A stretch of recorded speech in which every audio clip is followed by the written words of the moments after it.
Assalamu alaikum, brothers and sisters. There are many signs of the coming of the end of time that we talk about in this channel. Today I'll be mentioning to you one particular sign that we are seeing becoming very commonplace, even though it is causing a lot of inconveniences for so many people. Nevertheless, this is becoming a commonplace. People cannot really think beyond of this particular issue on a day-to-day life basis. So what is it that I want to share with you as a sign of the end of time? By the way, these things happened in the past, but right now it is going to get worse, and looks like really, subhanallah, if you take a look at the pandemic, if you take a look at the recent events, looks like this issue that we will be discussing more in a second as a sign of the end of time. It's not abating. Okay, it's not abating. It's just continuously, increasingly bothering all of us pretty much. So what is it that I want to share with you? This is something that you should also know. And I was reading this report. Okay, before I tell you more in details, I was reading this report about inflation, cost of living, supply chains, declining wages, climate impacts, and so many things. They have listed all of this in this article that was published by abcnews.net.au. This is a non-religious publishing a media outlet. They do not talk about the end of time that we, the way we do, or some Christians they do. So we can expect and we can acknowledge that this report is not going to be biased, and when it comes to talking about these things from a purely neutral point of view. So it's basically said that they have now issued warning to people that hungry people have driven a revolution. Ecosystem strife is a harbinger of unrest. So basically what this report is saying from the very beginning is that hunger is becoming a big problem, and there is going to be this revolution, if you like, that would be triggered because of so many people are going hungry. What kind of revolution we are talking about? What is the change that people are talking about? Well, of course, for the believers, for the Muslims, the changes that we will see, they are very, very different, and the way we look at it is very, very different than those who do not believe in end of time, who do not study Islamic Eschatology. So for us, the revolution that will really take place would be huge, huge unrest. And the reason for that would be because of the coming of the Dajjal. Remember, as Dajjal, his appearance is coming closer and closer, things will get worse and worse. Subhanallah.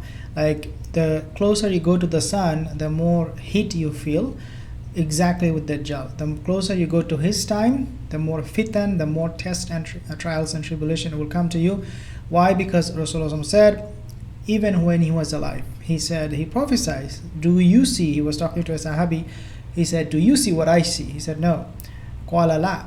Then Rasulullah said, what I see is that fitna, is afflicting every household of the believers, like raindrops coming from the sky. So he's talking about in which context? The end of time. Because we know from another hadith, the coming of the Rasulullah, his death, his maut, is the sign of the end of time. Dear sisters, so the prophecy is very clear. As we go close to the time of Dajjal, we will face more fitan. So this revolution, it is not a good thing for anybody, especially for governments. The governments will be struggling a lot to contain people, their sentiment, their fury, their anger. But these are prophecies of the end of time that we believe will take place. So let's talk about this revolution. The Russian Revolution in the 1917 was triggered by many things, but not the least was people hungry and angry. Okay, so they are talking about Russian Revolution. But before I talk about that, I want to talk about Russia for a little bit. Russia is now owing money, and they have defaulted on their debts. Okay, we talk about end of time, right? Let me talk a little bit about it. Since 1918, Russia never defaulted on their debt. Means they never owe money to anybody. And they never failed. They did owe money, but they never failed to pay it. Unlike this time, what happened is Russia could not pay off the debts. So they're talking about Russian Revolution. So why did I mention even about Russia and their debt being, defaulting on their debt? It is because it's very, the answer is very easy, which is that these countries, Western countries, G7, whatever you name it, they are actually coming after Russia. If Russia cannot pay off their debt, you understand what it will mean, right? They are going to probably take Russia to some kind of like an international court, criminal court or whatever, or they may never give Russia any loan from IMF. They may never help Russia financially because they have defaulted. Of course, the worst thing that we can expect from this would be these countries, Western countries, NATO, actually going militarily to destroy Russia or to plunder their assets in order to pay those debts. Possible? Yeah, of course.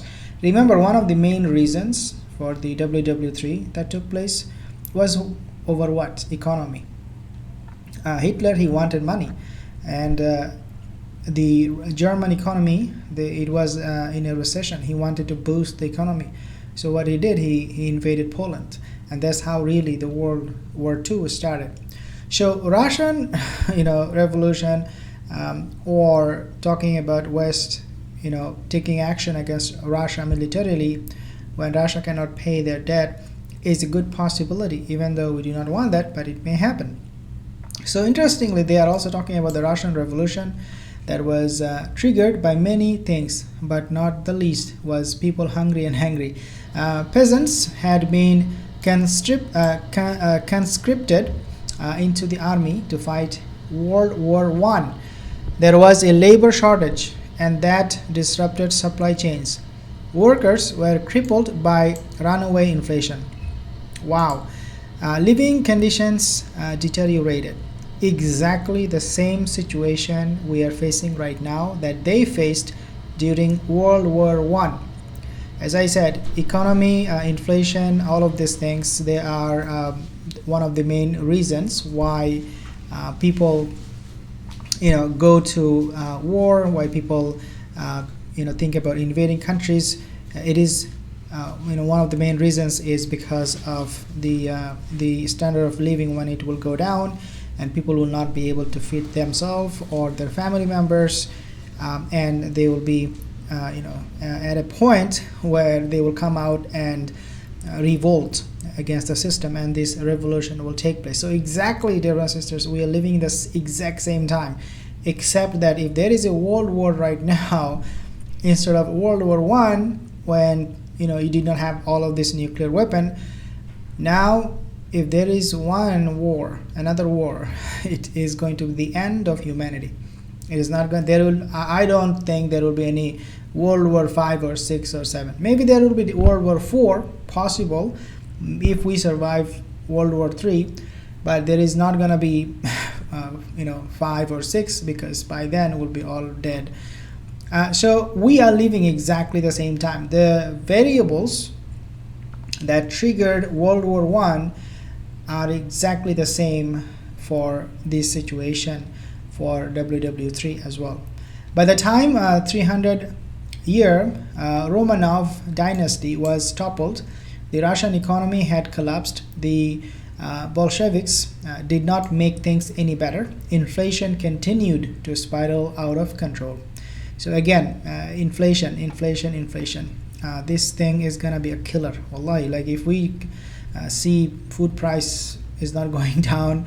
I mean, where I was in Bangladesh, inflation is so high. I'm in Australia, same situation. I'll be going to Canada, same situation. I'll be going to the States, America, same situation. I am worrying all the time about, wallahi, like what the future will be like. Prices are going up. People cannot feed their families. This is just insane. There is a link between hunger and unrest. We'll talk about this more, but my sisters, remember I told you in the beginning I will be mentioning one sign of the end of time we are facing today. Here you have it. The hunger, inflation, revolution that is about to be ensued by the world population over who can survive, who will die because of lack of food. Subhanallah, this is insane. So we need to be prepared for the chaotic situation that will be ensued. We need to be prepared for the coming of the Dajjal. As I said, we're going towards his time, and it's gonna get only worse. We need to be prepared for the Mahdi and Yajuj and Majuj. Assalamu alaikum wa rahmatullahi wa barakatuh.